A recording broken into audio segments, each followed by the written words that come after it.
السلام عليكم ومرحبا بكم في شهيوات لاله ماما الفاسيه. اليوم نقدم لكم وصفه صابلي، وصفه سهله ماهله وناجحه. غنحتاجو 450 غرام دقيق، 160 غرام سكر ثقيل،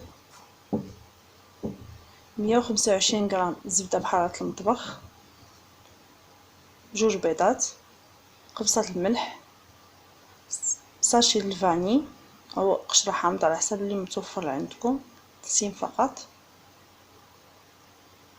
خماره كيماويه. في الكسعه ديالنا غناخدو الزبده نضيفو معاها سكر ثقيل، نحركوها مزيان، نبقاو نحركو حتى نحصلو على بوماد. كتكون زبده بحراره درجه المطبخ كتساعدنا مزيان.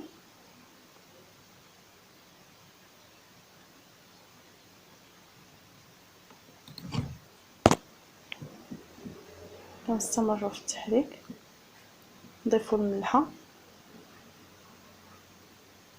ثم ساشي الفاني،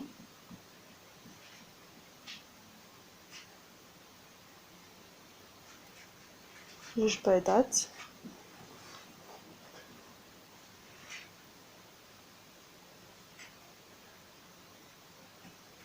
كنحركو كنمزجو العناصر ديالنا مزيان.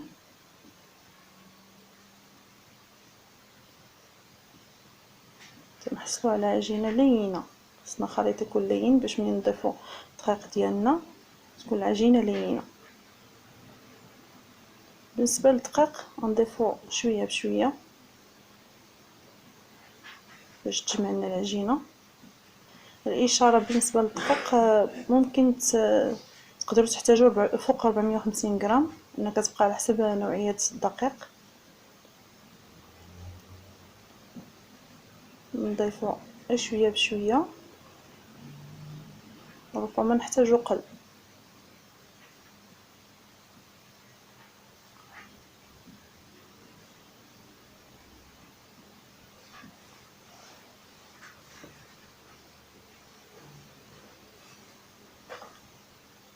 كنخلطو مزيان، نسجم المكونات.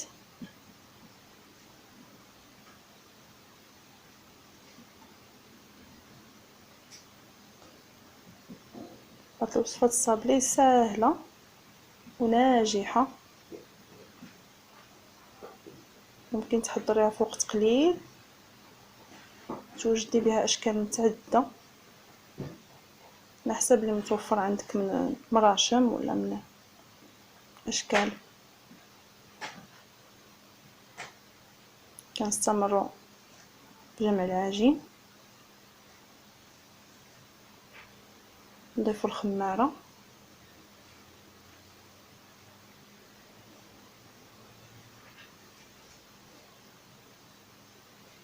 الأحسن تخليو الخمارة هي التالية ولا تضيفوها مع الدقيق. كنلاحظوا العجين ديالنا بدا كيتجمع،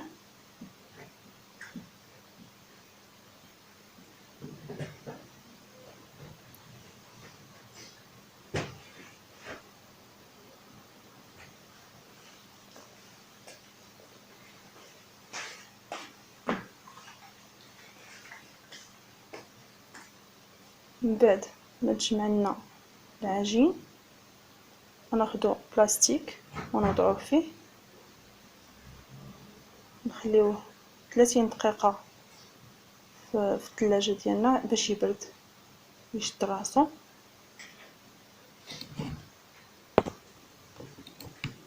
من بعد ما خرجنا العجين ديالنا من الثلاجه داز 30 دقيقه، نقسموه على 4 لاننا نستعمل هاد المراشم هكا. ندير 4 الاشكال، نقسموه على 4 القطع، نحتفظوا 3 القطع في بلاستيك. ناخذ وحده اللي غنخدموا بها دابا، ناخذ ورق المطبخ او ورق الزبده. من الاحسن ان نطلقوا العجين ديالنا في وسط هذا الورق هذا، نطلقوها مزيان بالدلاك.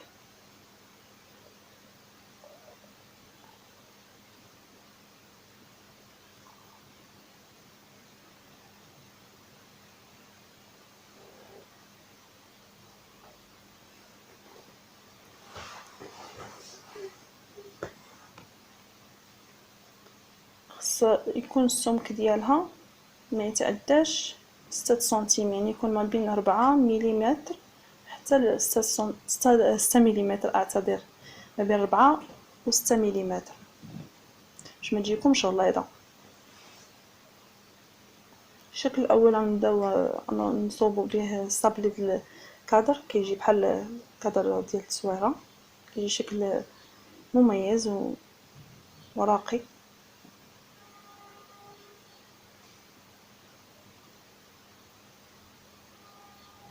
الاحسن ملي تبغيو تهزوا العجين ديالكم تاخذوا شي سكين ولا هذا باش تهزوا العجين ديالكم وتحطوه في صفيحه الفرن، لان حنا درنا العجينه ديالنا رقيق. من بعد ما سالينا من تشكيل العجين غناخذوا كيودون ونثقبوا هاد القطع ديال الصابلي ديالنا باش ما يتنفخناش في الفرن، يجينا رقيق. كنستمروا هكا حتى كنثقبوا العجين ديالنا كله قبل ما ندخلوه للفران.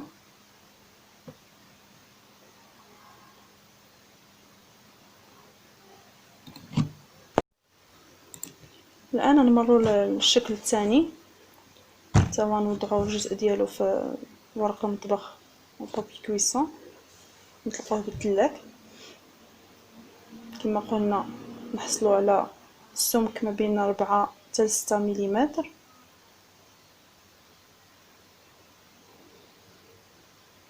خصو يجينا رقيق، يجينا صابلي ناجح.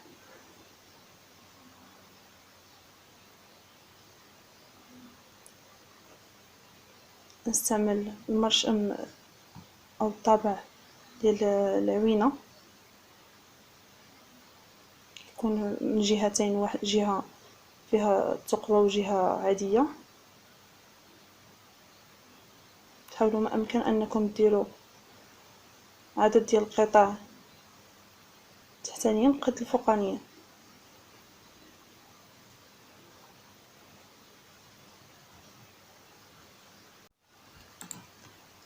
بالنسبه للناس اللي ما كيتوفروش على ورق المطبخ او ورق الزبده، ممكن انهم يرشوا غير الطحين ويطلقوا العجين ديالهم بحال هذا الشكل هكا باش ما يسقناش فوق سطح العمل. كنستمروا بهذه الطريقه، نطلقوا بالدلاك ديالنا. دابا نصوب الشكل الثالث. كما كتلاحظوا هذه الكميه كتحط لنا كميه وفيره من العجين. عندي هنا مرشم مربع، نزيدو نرقو الى حسينا بان العجين ديالنا عالي شويه.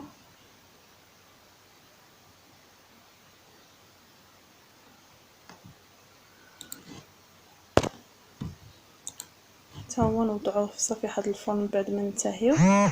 بنفس الطريقه حتى هو خصنا نتقبوا بالكوردون قبل ما نوضعوه في الفران. الاشاره خص درجه الحراره تكون مهيله. هادو هما الشكيلات ديالنا اللي خرجناهم من الفرن بربعه. نتوما كي كتشوفوا اللون مذهب كيجي رائع ولذيذ. خصو يكون رقيق باش يمكن لكم تشكلوه وتزينوه بطريقه. بالنسبه للتزيين غناخذوا هاد الصابلي الشكل ديالنا اللي فيه جوج القطع العوينه، غناخذوا كاوكاو مقشر غندهنوه بالزيت وندخلوه للفران نخرجوه نهرمشوه. ناخذوا مربى بالفريز غنضيف معاه معلقه كبيره ديال الكليكوز باش يعقد لنا. نحركوه مزيان. حنا عندنا درجه الحراره دابا مرتفعه، نحركوه مزيان ما نحتاجوش نديرو فوق العافيه.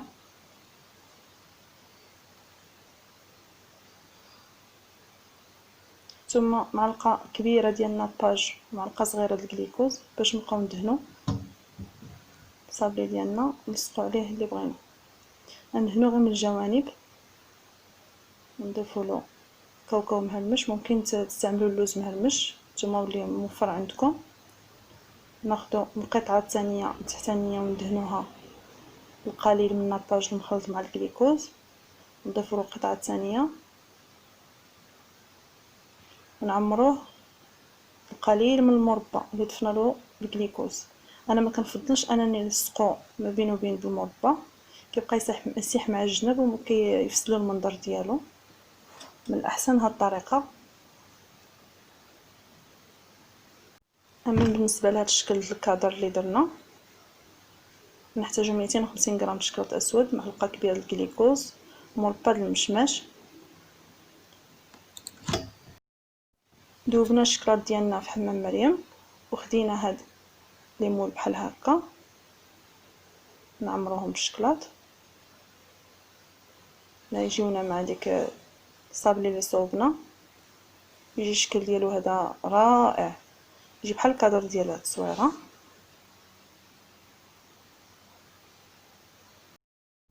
ملي كننتهيو من التعمار ديال هاد المول كله كنديروه في المجمد، يبقى من 15 حتى 30 دقيقه باش يشد راسو مزيان. غناخدو الناباج مع الجليكوز كندهنو به، كنلصقو فوق منه قطعه الشوكولاط ديالنا بهاد الطريقه.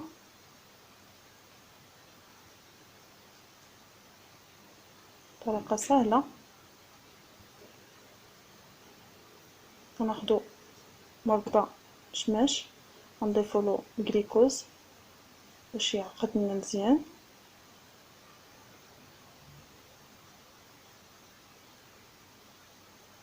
نحركوه مزيان ولا نضيفو فوق، نديرو فوق النار، كنملئو به هذا الفراغ الوسطاني.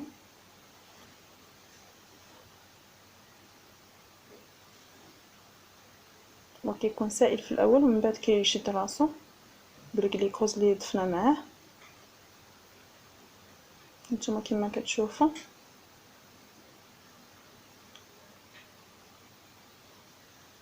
دابا ناخذ هذا الملمع ديالنا على شكل برونز. الملمع عندي انا متوفر على شكل لونه نحاسي. حاولوا ما امكن انكم ما تخليوش في الفرشاه كثير من هذا الملمع، ناخذ غير بشويه دهنو. بالنسبه لهذا الشكل المربع غناخذ 250 غرام شكلاط ابيض، غنوضعوه حتى هو في هذا المول. نتوما كما كتشوفوا على شكل بحال السبوله ولا وريضه. انا بغيت نديرها في الجنب بجنين بحال هكا. الطبقي غندير عليه كاوكاو مهرمش،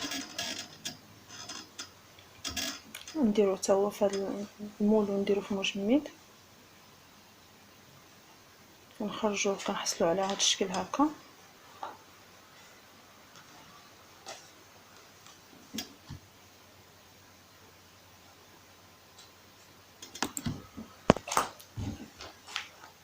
كيزول بكل سهوله. غناخدو الصابلي غندهنوه بالناباج والجليكوز، معلقه كبيره د الناباج ومعلقه صغيره د الجليكوز، نلصقوه في الجنيب بحال هكا.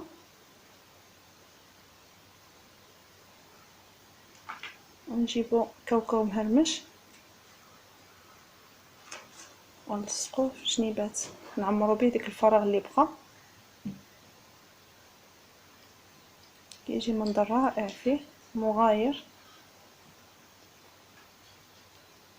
نتوما كما كتشوفوا.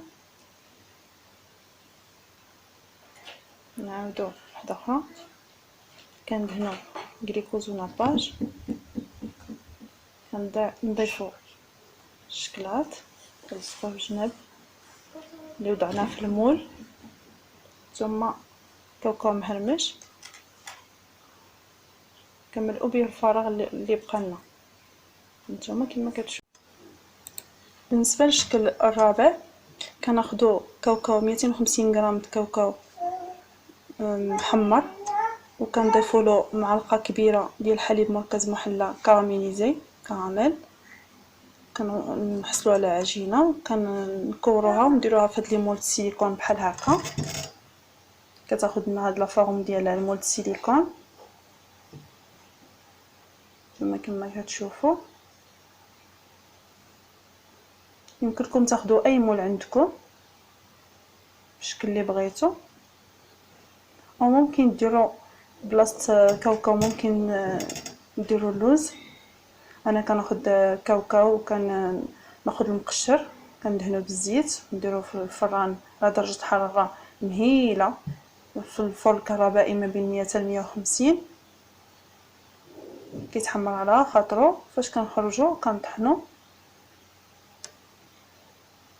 نضفنا له معلقه ديال نستلي.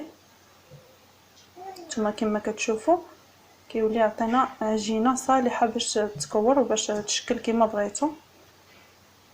دخلناها المجمد كنحصلوا على شكل بحال هكا، كندهنوه بالغليكوز والناباج الصابلي ديالنا، كنوضعوا عليه ديك الشكل اللي درنا المول السيليكون، كندهنوا شويه بالناباج، كنعمروه كوكو مهرمش او لوز مهرمش على حسب الاختيار وعلى حسب المتوفر.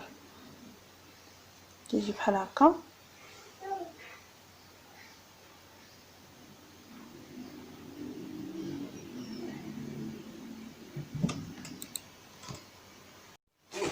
وهادو هما الاشكال الاربعه ديالنا. هانتوما كما كتشوفوا كيجيو راقيين في المنظر ديالهم ورائعين في المذاق. كنتمنى تجربوهم بالصحه والراحه، تقدموهم للضيوف ديالكم في هذا العيد المبارك او في المناسبات. واشركم بركه مسعوده ان شاء الله. الوصفه قادمه. وما تنساوش الى عجبكم الفيديو ضغطوا على زر الاشتراك وجرس ليصلكم دائما الجديد، ولايك لاعجاب